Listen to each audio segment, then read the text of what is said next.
From the Asgard Company Studios in beautiful Wichita Falls, Texas, from the finest mind in the modern fitness industry, the one true voice in the strength and conditioning profession, the most important podcast on the internet. Ladies and gentlemen, starting Strength Radio.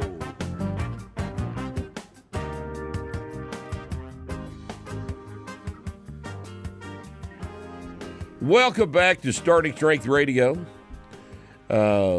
We've been fortunate the past couple of weeks to have had some important guests with us. And today, I am going to follow up with a topic that we touched on briefly in one of our previous episodes. I have a personal interest in the prostate-specific antigen testing industry. And we are fortunate today to have with us Dr. Joe Busch. Joe is in practice in Alpharetta, Georgia, and he is probably the number one guy in the country to talk to about this very thing.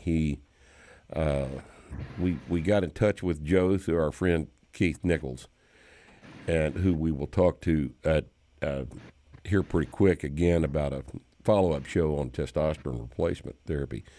And Joe has made a career out of dealing with human males and their prostate glands. And he has arrived at a different conclusion than many of us have arrived at. And I am deeply grateful for him being with us today on this show. Now, those of you that have a prostate, stop what you're doing and pay attention. Joe, thanks, man. Appreciate your coming on. Yeah, I really appreciate this opportunity to share with you my experiences, which have been prostate imaging and prostate treatment for the last 13 years as well. I only do three things in my practice. I image the prostate gland, and then I'm one of the very few people in the United States of America that do a precise target inside the MRI with a titanium needle so that I only stick the target lesion maybe 2 or 3 times. That's about it. And actually take images of where the tissue was removed, where the biopsy took place. It's not a mystery. So let's go back to what you said. So this is 13 years of me imaging the prostate gland. Actually, I'm one of the international teachers. I'm part of the International Prostate Working Group. Everything I learned in Europe. They're way ahead of us on this topic. Most of the research has been done in Europe. I had to spend quite a bit of time in Europe to learn how to do all this, including the biopsies. And of course, as you can imagine, one of the reasons a lot of the stuff that I do is not done in America because it would cost you money. In other words, you wouldn't make as much money. Right. Which that is sad. Unfortunately is a factor in most of these decisions, isn't it? That is correct. And let's start with the PSA, which you brought up. So the way prostate cancer is diagnosed in America is really a fallacy. It's based on 3 techniques right now. Number one, the PSA, which you call prostatic specific antigen. I call it the prostatic specific anxiety. Because if the PSA is over 4 in America, no matter what your age is, they're going to probably stick you. They're going to refer you to a urologist who's going to do, which is still accepted practice, a blind or a random biopsy. First of all, the PSA, when it's elevated, has an 80% chance of being normal. In other words, you do not have cancer. So that's better. Just stop right there for just a second, Joe, because that's better than Vegas, baby. That is just absolutely astonishing that bad an indicator would be acted upon with a surgical procedure. Correct. You're exactly right. It's not allowed in Europe anymore. The guidelines in Europe have changed. You have to image the prostate before you can stick the prostate. And It's like, Yeah, imagine taking a woman's breast and putting 12 or 14 needles in it and say, hey, we didn't get it this year. Come back next year, we'll do it again. right. I mean, the prostate is the only organ in the body where we do a blind biopsy. In other words, it's a random biopsy that only covers 1% of the gland. And And has that's a what 40% error rate. uh, So you're how dealing did, with, all right, let's go back. I think we've established a fairly good negative case for PSA. So when did this PSA testing begin to become de rigueur for the I guess it was started really in the 80s. Whenever, you know, there's been an argument about it. Even the gentleman that discovered PSA wrote a book on it, saying, you know, it's not a cancer marker. It just isn't. I mean, like, you know, good sex can raise it. Right. Riding a motorcycle can do it. A horse can do it. Right. Like I told you, if you're working out in the gym and you're bouncing up and down doing presses, go get a PSA and they'll elevate on you. Well, the interesting thing about that is that none of the practitioners, when this first started off back in the 80s, actually knew the answer to any of those questions. I remember clearly going to a urologist, probably about 1990. I went to 88, somewhere in there. Went to the urologist and had the, you know, baseline digital rectal exam, all this other shit. And he took some blood, and I, you know, came back with a wanted to do blood and do a PSA. He wanted to take blood for the purpose of a PSA assay. And I said to him, I remember this very clearly. I tell you the guy's name. He's probably not even in practice anymore. But I remember asking him, what is PSA? And he said, well, he patiently explained that it was prostate-specific antigen. And I said, what is prostate-specific antigen? And he said, it is a marker for prostate cancer. And I said, you don't understand the nature of my question. I want to know what is the substance prostate-specific antigen. And he said, I just told you, it is a marker for prostate cancer. Prostate cancer cells secrete this. And I remember asking him, why would prostate cancer be so kind as to tell us it's there? And I never heard it that way. And he said, well, that's just what it is. It's prostate specific. I mean, the name tells you what it is. But I never did get the answer to the question, which is phrased a better way now. I would have asked him, no, you don't understand. I want to know, is prostate specific antigen a protein? Is it an enzyme? Is it a lipoprotein? What is it chemically? What is it? What secretes it? What does it do? And he would not have known what I was talking about. And it's fascinating to me that this stuff has become the source of all of this investigation when what prostate-specific antigen is, what that protein is in fact a substance that increases sperm motility. And it is secreted upon ejaculation by the prostate gland, so that the prostate ejaculates the sperm and it puts some PSA into the whatever the name of the protein is. It'll have a big long name, and it puts it in with the ejaculate, and it increases sperm motility, and that's what it does. And why is that? Because the vagina is hostile. Yes, and it needs the help.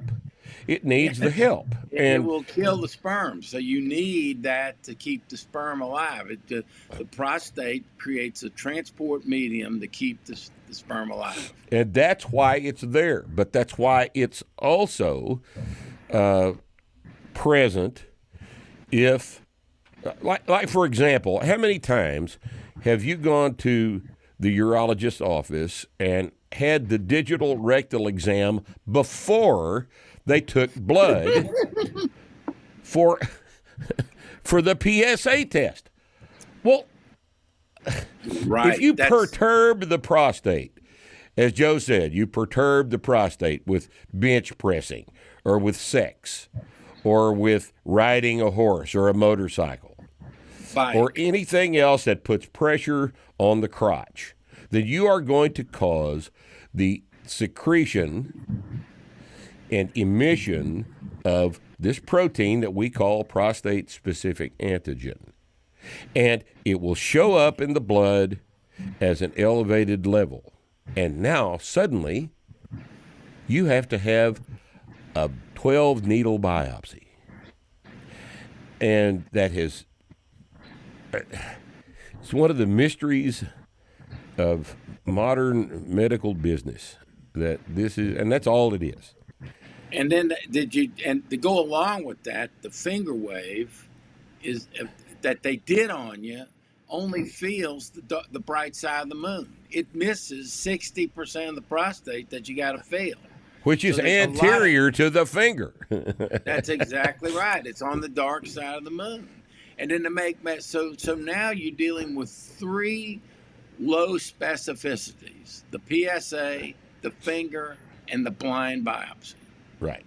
Think about that. And none of those 3 procedures is in and of itself diagnostic of anything. Correct. Even if you feel a nodule, most of the time it's benign.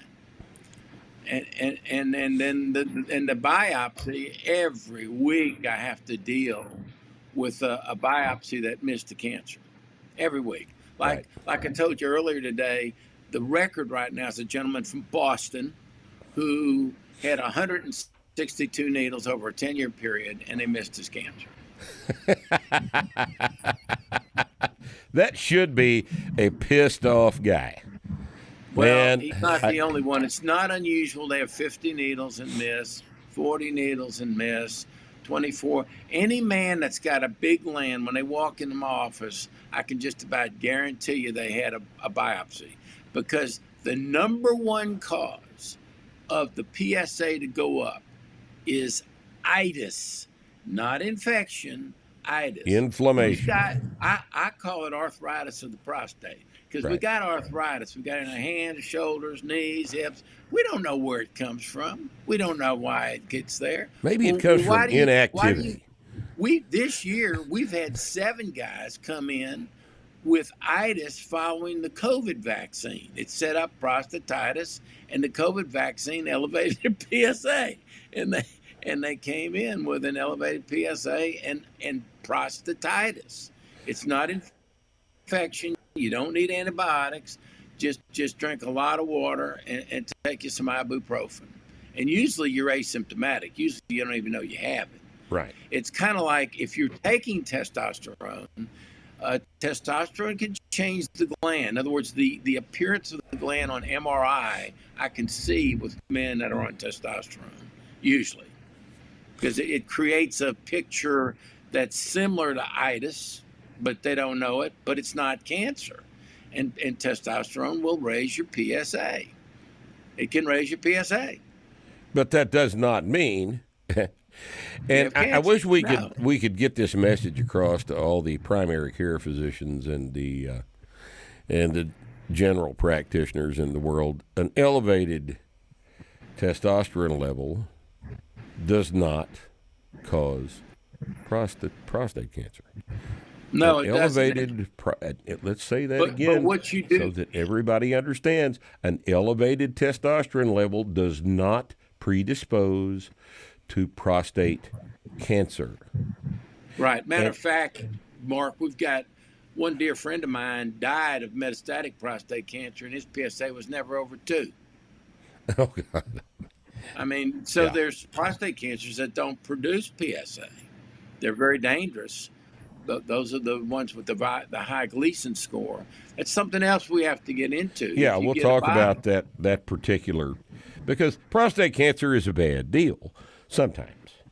Yes. Sometimes. Very few of them. Usually less. Usually it's not, because it's so thoroughly encapsulated by this hard little chestnut of an organ that's got a thick membrane around it that keeps everything inside of it until you start running needles through it, of course. But you've got so much misinformation, and the very people who should be advocating for guys to be taking testosterone replacement therapy are running around with their hair on fire, telling everybody that no, you don't want to take testosterone. That'll give you prostate cancer. Well, you might as well say it'll give you red hair. You know, it's just absolute bullshit. And nonetheless, here we are. Half of the population is subjected to this bullshit on a daily basis. And oh yeah, it's sad. It's sad. You got to, if you're concerned about your prostate. Now, one thing I would recommend, if you are over 50 years old and you're going to start testosterone therapy, you do want a good MRI. That's the problem. How do you get a good MRI? Right. Well, who's ever going to do your MRI? You better ask them. Are they reading about 1,000 of them a year? Or they're not? First of all, you're not going to get a good one, and secondly, it's going to be read poorly. That's a problem. But as you well know, in medicine, the last guy in medical school to graduate, they still call him doctor. But, yes, sir, they do. You gotta. So the quality of the MRI, when done properly and interpreted properly, has a 98% negative predictive value. You don't have a serious cancer. Now, most of the time, what we see is itis, and then the second thing we see is a big gland. Right. It's common. It's extremely common. So usually these guys come in here and they've had 12 needles, 24 needles, and they're just going to have a big gland. How many people walking around in the male population over 50 have got BPH, benign prostatic hypertrophy? Gee, I would say, golly, it's got to be pretty high. It's going to be at least 60%. I said, if not higher than that. So it's and essentially normal to have a big prostate. Guys my age, 70-year-olds, we've got cancer inside our gland. Probably 70% of us have low-grade Gleason 6 cancer. So if they put a blind needle in you, or 12 blind needles in you, and about 3 of them come back Gleason 6, then, you got cancer. I mean, well... and nobody wants to hear that shit, do they? And not only that, Gleason 3, in 2012, it was published that Gleason 3 no longer acts like cancer. So they went back and looked at 26,000 men that had their prostates out for Gleason 6. That's 3 plus 3. Right. None of them had metastatic disease. There's never been a documented case of metastasis with Gleason 6. So why are we treating that? Now, well, that's just an excellent question. Tell us, for just briefly, about the Gleason score. What does that indicate? The Gleason score was set up by Dr. Gleason. There's 2 numbers to a Gleason score: the first number and the second number. The numbers, which are 3, 4, and 5, are indicators of what the pathology doctor sees under the microscope. The first number is the dominant pattern. Okay, there and that is 3, is considered low-grade cancer. 3, and 3 plus 3 is low-grade cancer. That's 6. All my men. So the scores are additive. So if you come back with 2 needles showing Gleason 3, then what you've said to have is Gleason 6. No. Under the first needle has a core biopsy. All right. Most cores are 10 millimeters, okay? 10 to 15 millimeters, most cores. And normally they put in 2 cores at each location, okay? 2, 4, 6 on one side, 2, 4, 6 on the left side. And the first core will usually have 10 or 15 millimeters in it. Now, what they do is they measure that. I hope that's the length of the core, That is correct. not the diameter of the core. No, and that is correct. But Right. that's a big deal, Mark, because Yeah. I got guys that come to me and, ooh, you got Gleason 7. Well, how big is the 4? Because we know the 4 component metastasizes. We know it's never been proven that the 3 component metastasizes. Oh, you got 4 plus 4. Well, how big is it? Well, we couldn't measure it. It was microscopic. Well, what the heck does that mean? Nobody knows what that means. As a matter of fact, nobody in the world yet knows how much 4 is dangerous. So in Europe, they watch people with a 3 plus 4, depending on, say you got 90% 3 and 10% 4, 95% 3, 5% 4.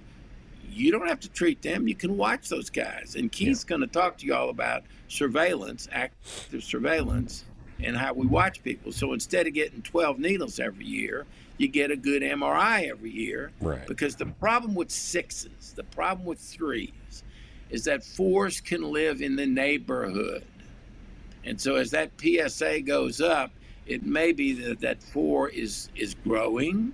It may be that your prostate is growing. It may be that you have prostatitis. If you're a gambling man, the bet's going to be on prostatitis and a big gland, not cancer, not significant cancer. See, Right. in America, anybody that gets a Gleason 7, a 3 plus 4 or 4 plus 3, is going to get treated.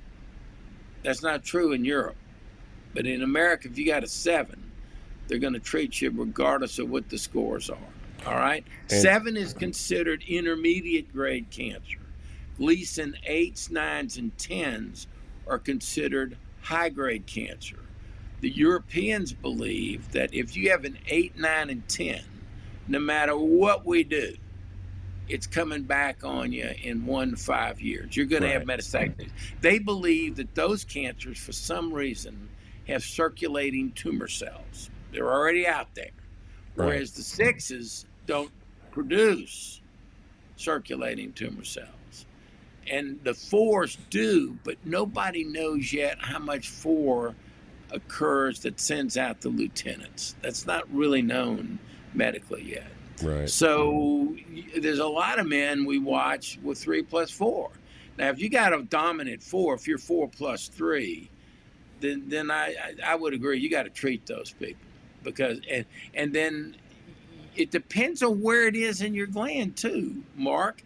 If it's right next to your sphincter, which is keeping you dry, that's going to be a problem.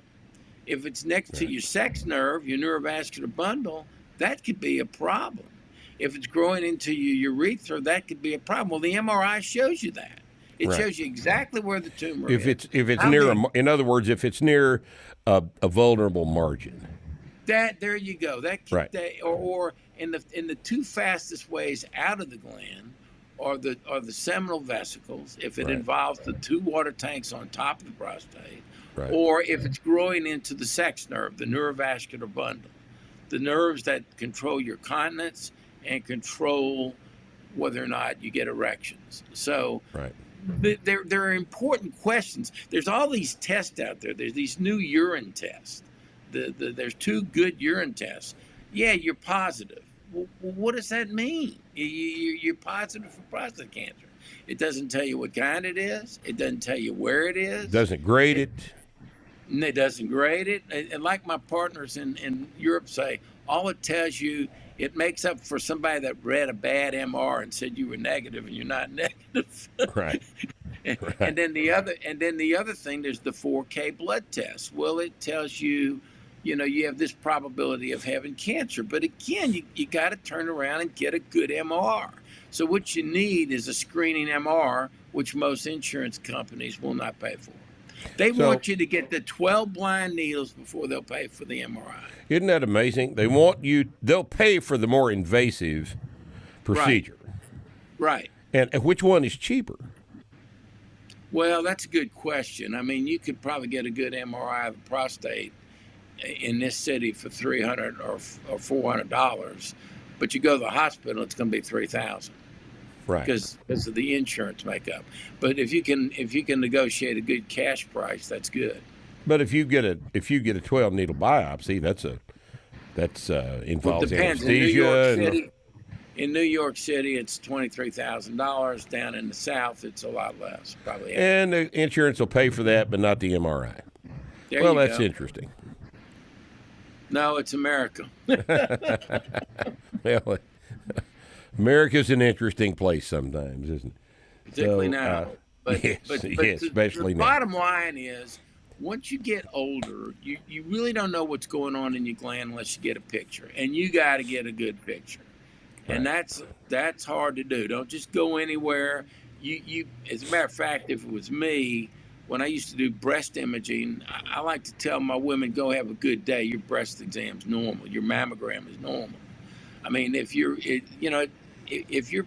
PSA is 10, you would like to know, I've just got a big gland. That's it. Forget it. See you in about 2 to 3 years.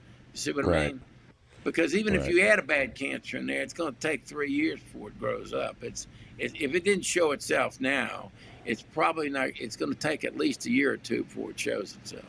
Right. You've got time. Unless you're Dan Fogelberg. What? I guess there is a type of extremely aggressive prostate cancer, and this would be this would be the 10, the Gleason 10 type. The 8s, 9s, and particularly the 9s and 10s are very aggressive. They will grow in a year, but we see them. We don't miss those. Right. What we miss the Gleason 6s. Because if we were looking under the microscope, the Gleason 6 looks like normal prostate tissue. It's glandular, whereas the 8s, 9s, and 10s are just sheets of cancer cells. They don't even look like a gland. Right. It's hard to mistake that for normal tissue. Exactly. I mean, that's on obviously, to any pathologist, that's a neoplasm. And I picked up a 3 millimeter significant cancer the other day. The new MRIs are really, we have a top-notch MRI that we're dealing with, and they can pick. We now know we're picking up small. The cancers are so small we don't know what to do with them, except watch them. They're so small. Or now, you could do focal therapy, but guess what? Nobody pays for that. Right.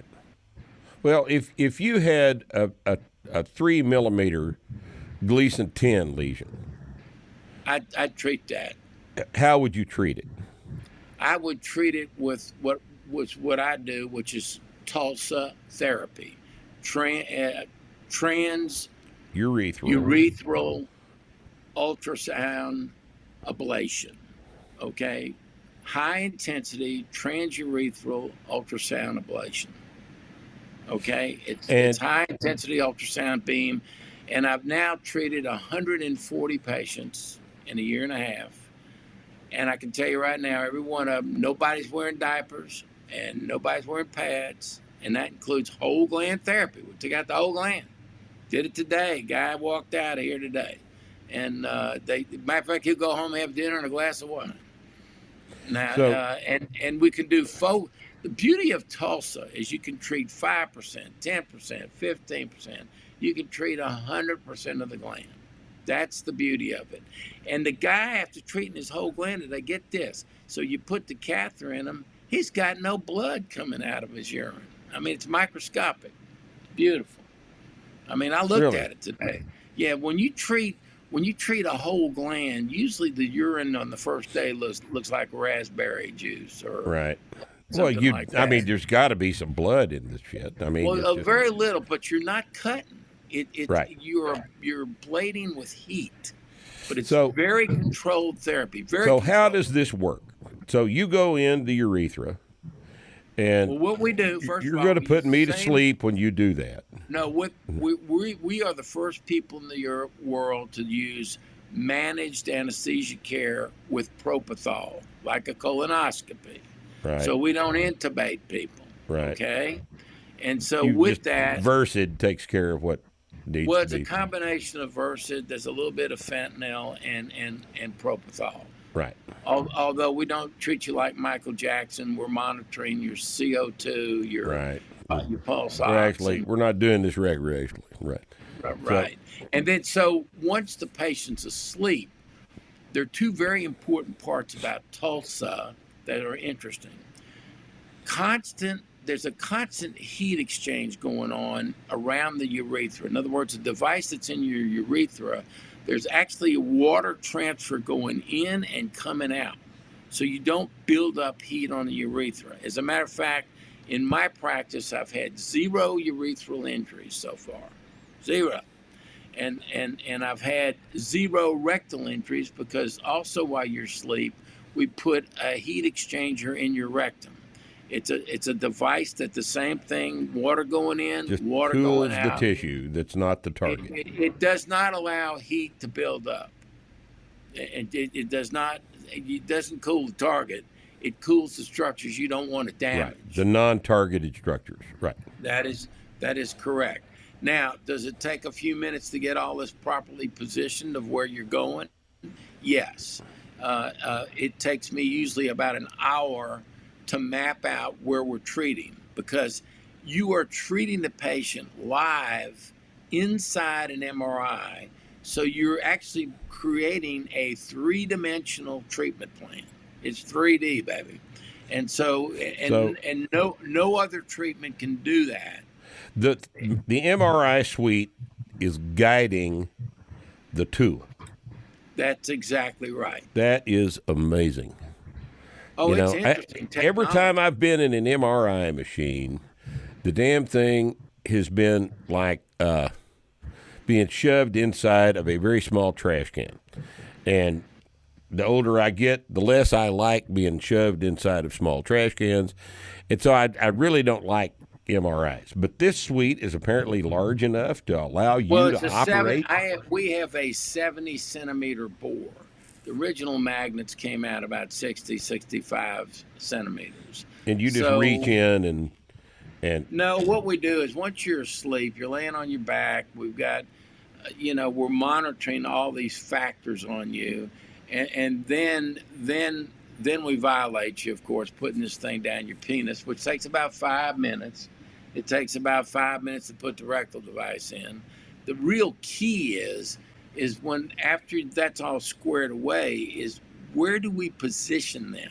This applicator that goes down your penis has 10 transducers in it, 5-millimeter transducers. That's 50. That's 50 millimeters. And on top of that, you have to position them where you're going to treat. And so the device is attached to a robot, which goes into the magnet with the device, and the robot helps us move. While you're in the magnet, it'll move the device backwards and forwards, and we position it up and down. And meanwhile, the water's running the whole time, and then it has 2 different energies. It has a very high energy, and it has a medium energy. And we choose what energies we're operating where. In other words, I want to stay away from your sex nerve, baby. I don't want to, I can honestly say that's the other thing. We've got about 4 or 5 guys now that want to take Cialis. Everybody's been able to have an erection after the treatment. Now, some want a little bit stronger erection, so they may want to enhance that with drugs. Well, there's no other technology that can tell you. You don't know how much we appreciate that, Joe. Oh, believe me, I know.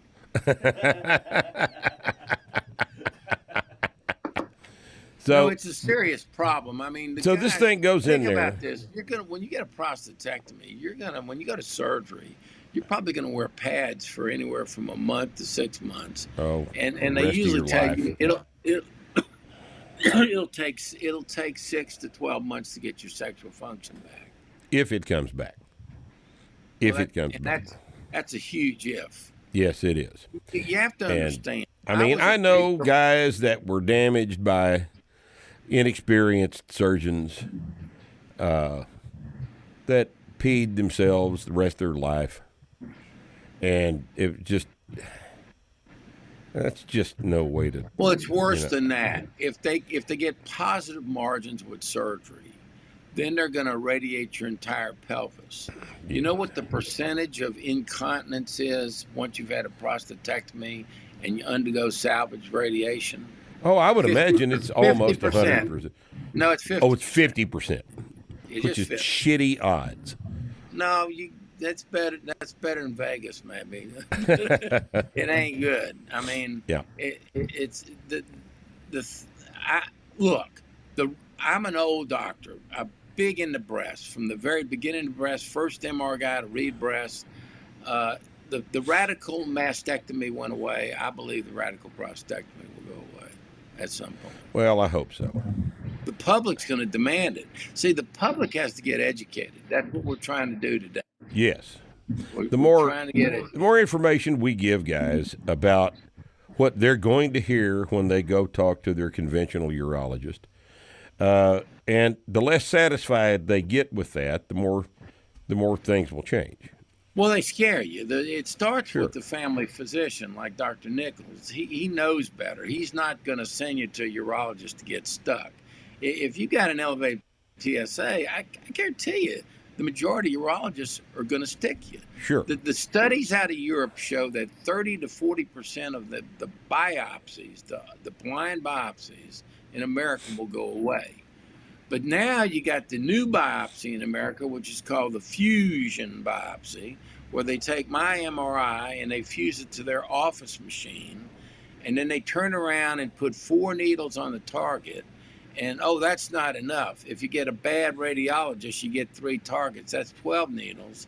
Then they're going to turn around and stick an additional blind 12 needles, 6 on each side. So now you're up to 24 needles instead of 12.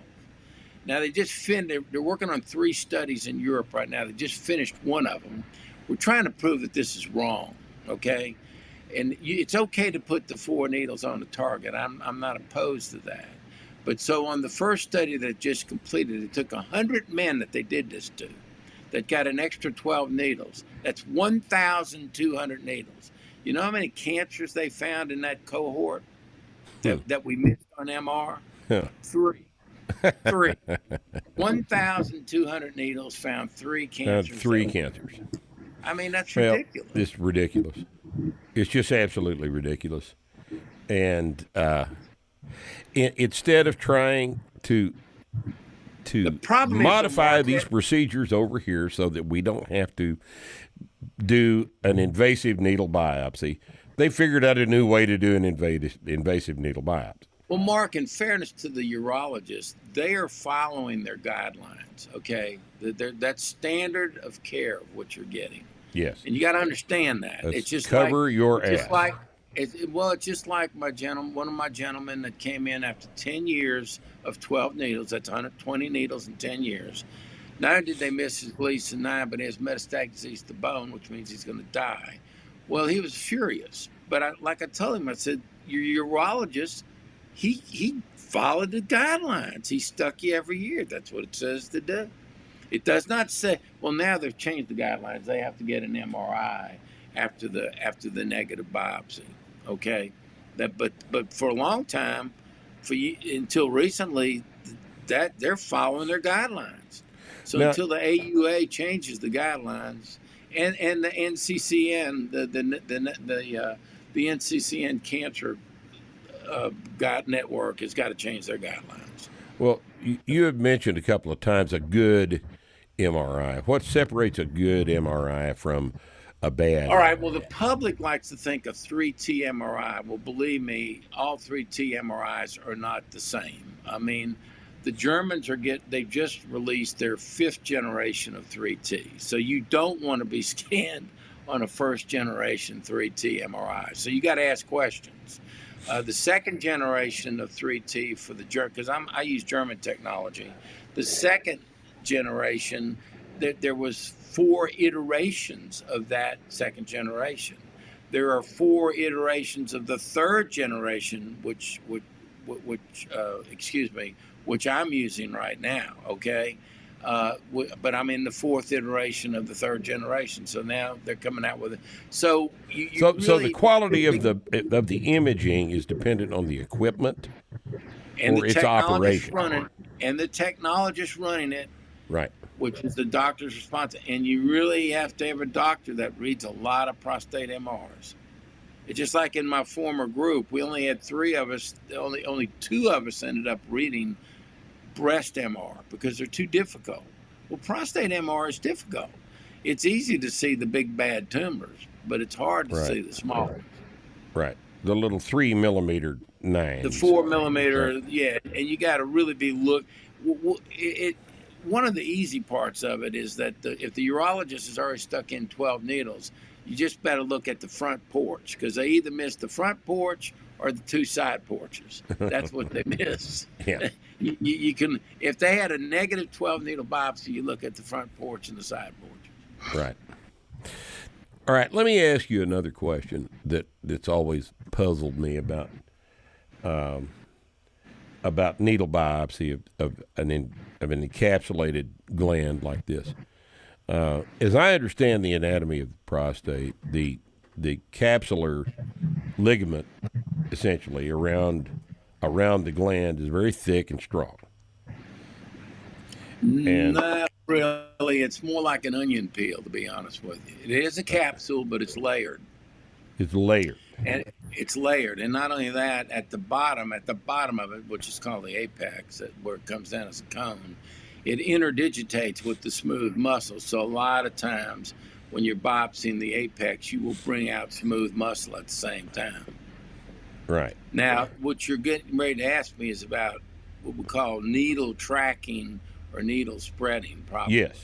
Yes. And because now, it seems doctor, real obvious to me, and this may not be obvious, but it seems obvious to me that if you disrupt an encapsulated tumor, now the tumor is no longer encapsulated, and it seems highly likely that you're going to spread some tumor cells outside the capsule. You know, that's a great question. We know for a fact that happens with lung, liver, other kidney. It particularly happens with breast. That's why they've cut down the number of core biopsies when you do a breast biopsy. Right. It's not really been proven in the prostate. Now, as a former biopsy guy that stuck thousands of needles in every organ you can think of, since I've been doing this for 53 years, do I believe it exists? Yes, but I think what happens is you drag cells out of the prostate and drop them between the rectum and the prostate gland. Yeah. Because when we've looked at a couple of cases over the 13 years I've been doing that, we're asking ourselves, how did the cells get right there? How did that get there? Well, it's obvious they fell out of the end of the needle. Unless there's some negative pressure on the needle to hold the biopsy inside. You use a coaxial system to hold it, which I think works real well. But I mean, that's everything you're asking seems logical, and it exists in other organs. But to my knowledge, there's never been a proven paper that I've read that talks about this. It always concerns me. Why would you stick needles in something that's absolutely normal, that may have microscopic disease in it, right, but nobody knows what microscopic disease means? So why are we sticking it? As a matter of fact, the evidence-based medicine says that the largest tumor with the highest Gleason score determines your prognosis. That's been written up 4 different times for back checking. In other words, when you have metastatic disease, what they've been able to prove genetically is that the metastatic disease comes from the queen mother, not all the lieutenants that are sitting in the gland. So you got to find the queen mother. That's the difficult. And MRI is the best way to find a clean mother, not blind biopsies. And usually a good MRI can tell you whether you've got a 6 or 7 or 8, 9 or 10 by interpretation of the MRI. Right. Most of my patients, and I've done over 7,000 of these targeted biopsies, I can pretty much tell you you're going to have a 7 or a 6 before I even biopsy you. I Right. know that by interpreting the MRI. Would you then not default to no biopsy and just go straight to Tulsa? That's a great question. Well, you can't do that, and there's a reason behind that. There's a disease entity called granulomatous prostatitis. Right. And granulomatous prostatitis looks just like cancer on an MRI. Now, it usually occurs in men that have been treated for bladder cancer, but you don't know what that abnormality is until you put a needle in it. There's another difficult situation on an MRI. We call these, the prostate gland has two parts to it. It has what's called a peripheral zone or a horseshoe on the outside. That's where the bad cancers usually occur. And then it has a middle zone, which is the transitional zone. Now, that transitional zone in the South, we call that kudzu because it grows like a weed. Right. But the problem is you get what we call ectopic nodules, which flip out of that zone and grow in the peripheral zone. And they have identical characteristics to cancer.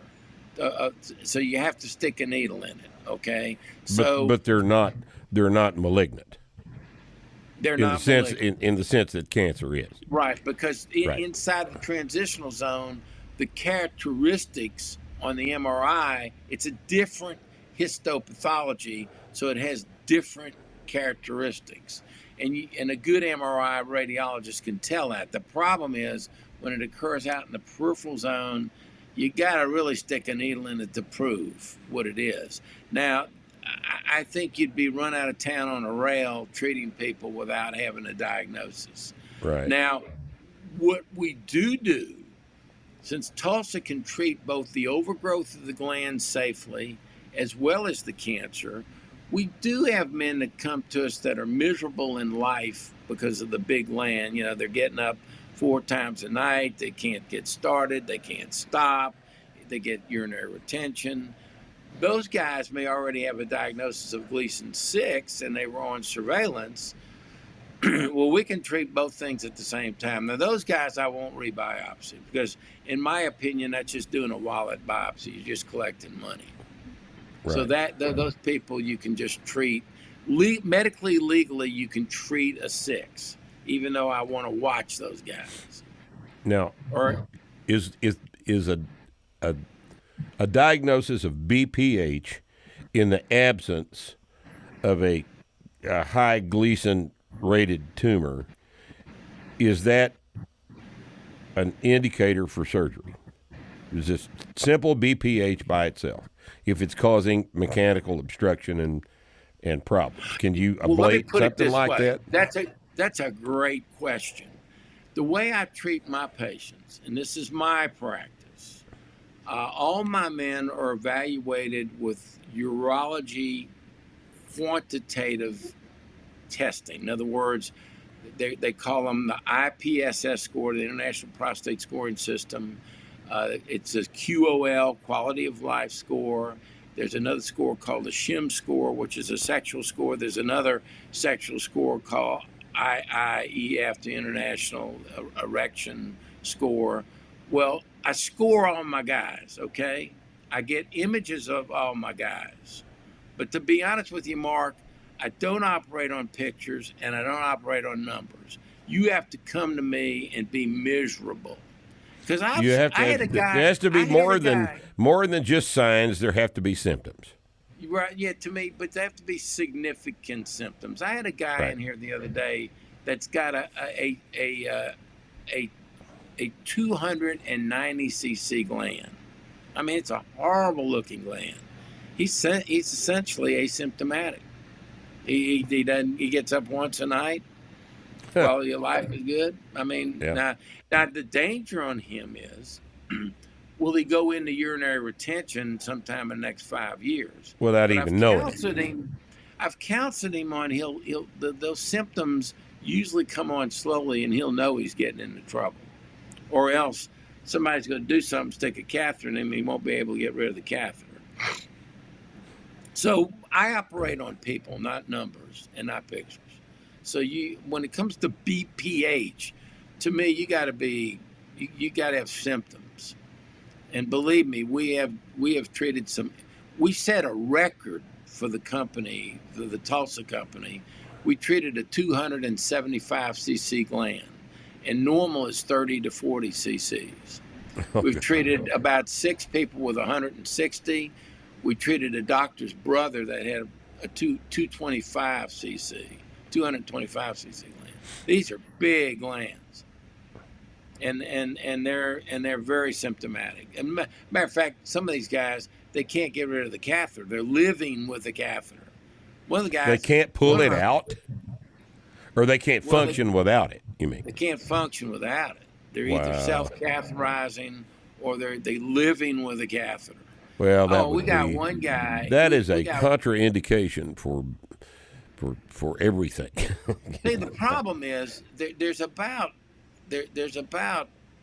5 or 6 ways to treat BPH. One way I wish would go away forever would be the UroLift, which is advertised on TV. It fails within months. It doesn't work well. It doesn't work well with big glands. And once you put that metal in your gland, buddy, you are screwed. You can't have any kind of temperature treatment because the metal creates temperature uncertainty with all the ablation techniques. You cannot properly evaluate the temperature. So I personally believe that thing ought to be taken off the market. I know the company doesn't want to hear that, but it's sad what I've seen on guys running around with all that metal in your prostate. Yeah, I'm not even familiar with that. What is a UroLift? It's kind of like a special metallic device that a piece of it goes out on the outside of your prostate, and then there's a wire that attaches to another flat piece and supposedly pulls open the urinary tract. Pulls the mass away from the urethra. Yeah. Right. Well, you can imagine what's going to happen. If you don't ablate the tissue, it's going to grow around it. Sure. Sure. And even when you have the old-fashioned TURP, which I could never have, because it's a bloody mess and it doesn't necessarily work and it has all kinds of side effects. One thing nice about Tulsa, it's been our experience, and there are trials running in Europe right now with Tulsa for BPH. Yeah, for BPH itself. Yeah, well, because what they noticed in the Tulsa trial, which started 2015, and what they noticed on the 115 men that were on the trial, that most of them were sleeping all night, and their urinary symptoms improved, even though they were cancer treatments, but they were whole gland treatments. So they decided, hey, let's take a look at this, because this is a treatment that 5 years into the treatment, they're still getting good urinary results. Well, most of the treatments like the green light laser and the HOLIP laser, they don't necessarily last for 5 years. So the beauty of the Tulsa, it seems to be a lasting effect. Now, we're accumulating data on that because it's new technology. But, you want the guy to get, if you're buying a car and you're spending that much money, you want it to at least run for 5 years. Sure.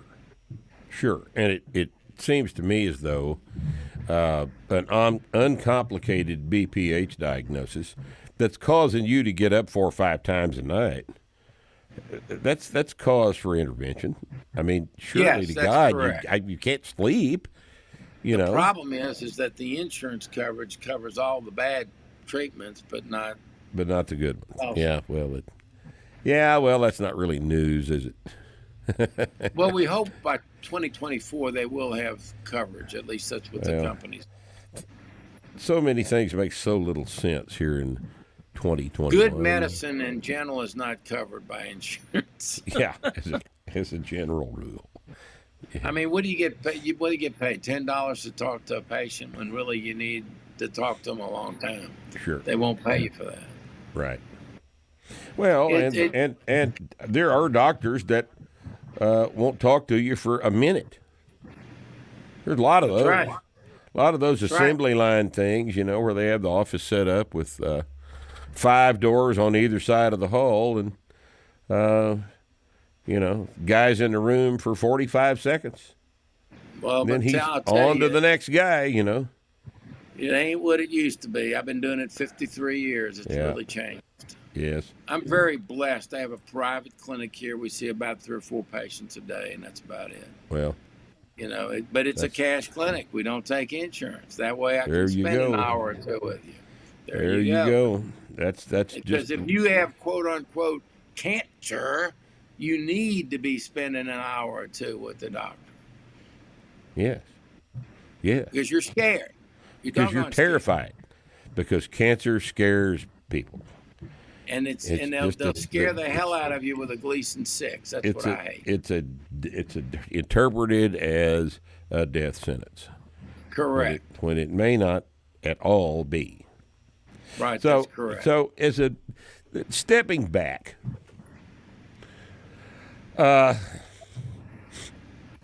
prostate cancer is, if it's bad, will kill you. But it's not usually fatal. Most men die with prostate cancer, not of prostate cancer. Correct. That's a fair statement. And if you come back with a big shift in your PSA score, let's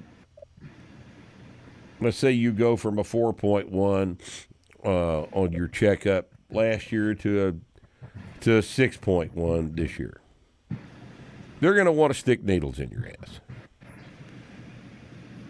My patients say I no. tell you what, I'm not going to let them do it. I'm not going to have MRI. it. I'm not going to have. If it worries me enough, I'll get an MRI. But I'm not going to be biopsied. I'm not going to have that done to me. And no, and really, usually I can tell you whether there's a lot of my guys that I see, Mark, that have Gleason 6s. I can look at the scan, and I'd bet a lot of money it's a 6. Well, why do I not biopsy them? Because if I biopsy you and you're a 6, what am I going to tell you? Come back next year. So I look at the lesion, I see it, I think we're safe. I just tell you, come back next year. Nothing's changed, except there's no needles. Oh, I've got guys I've been following for 12 years with Gleason 6s. I got guys with 3+4s I've been following for 10 years. I got one guy who's a famous athlete in the South from Florida who walked out of the radiation center 12 years ago after they castrated him for 3 months and getting ready to put gold seeds in him.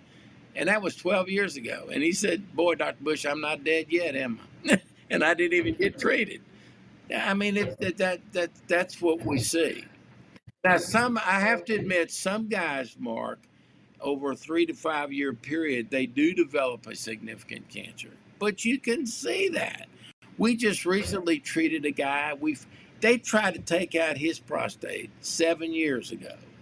7 years ago. And he told me, like this year, when he did change and we re-biopsied him, and now he's got a 4+3. Well, you could tell it was growing and changing. He said, Dr. Busch, we fooled him for 7 years. I said, that's exactly right. You had a normal sex life. And of course, he's still dry, he's doing fine, and he's still getting erections. But we finally had to treat him with Tulsa. Well, I've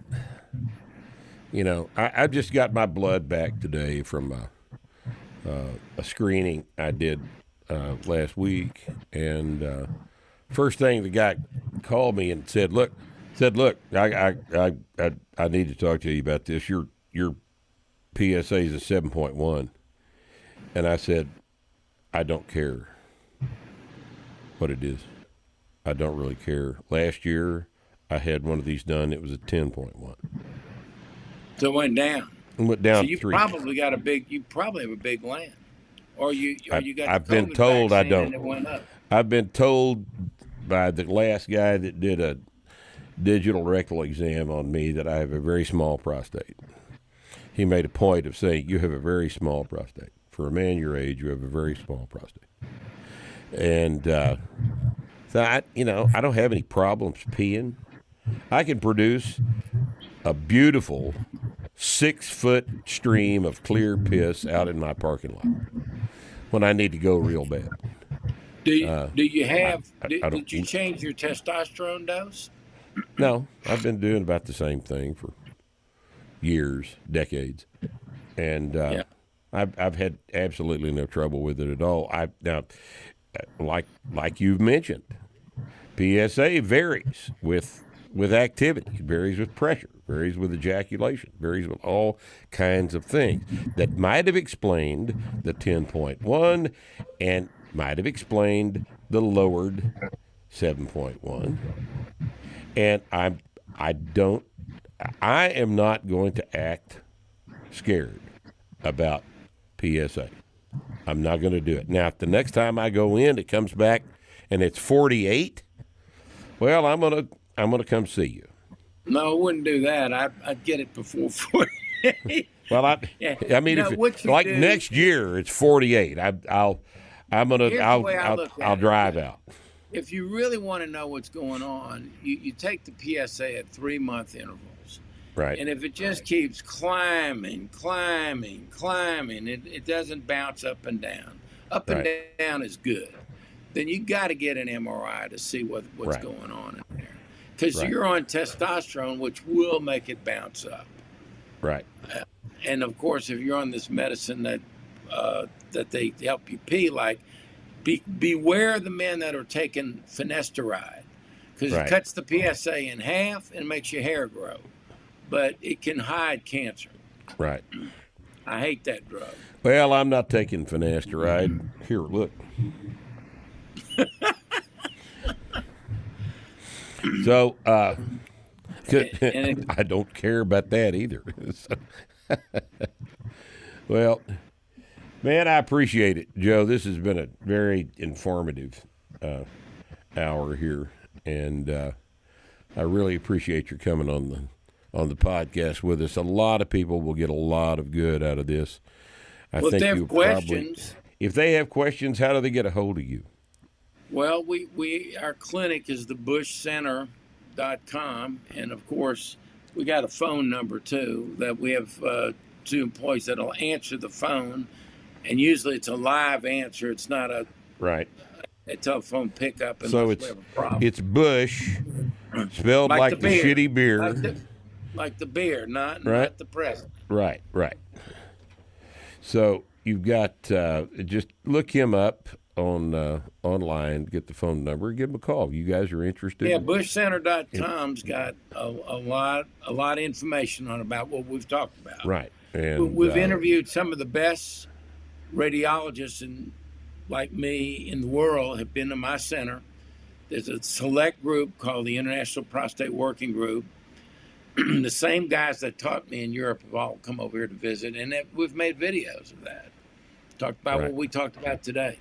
Yes, this is extremely valuable information for you guys that are concerned about this. And don't let your family doctor, don't let your urologist bullshit you into doing an unnecessary needle biopsy. Don't let them do it. It's not necessary, and it's not even diagnostic. If something is wrong, and there may well be something wrong, then get it imaged and get it done correctly so that you actually know what the hell is going on.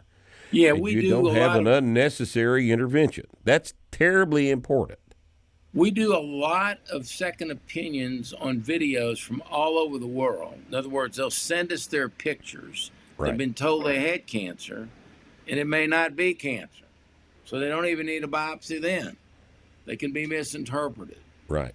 So we actually, if they'll send us the images, then we can do a video conference. Right. And I can actually show them the images on the screen.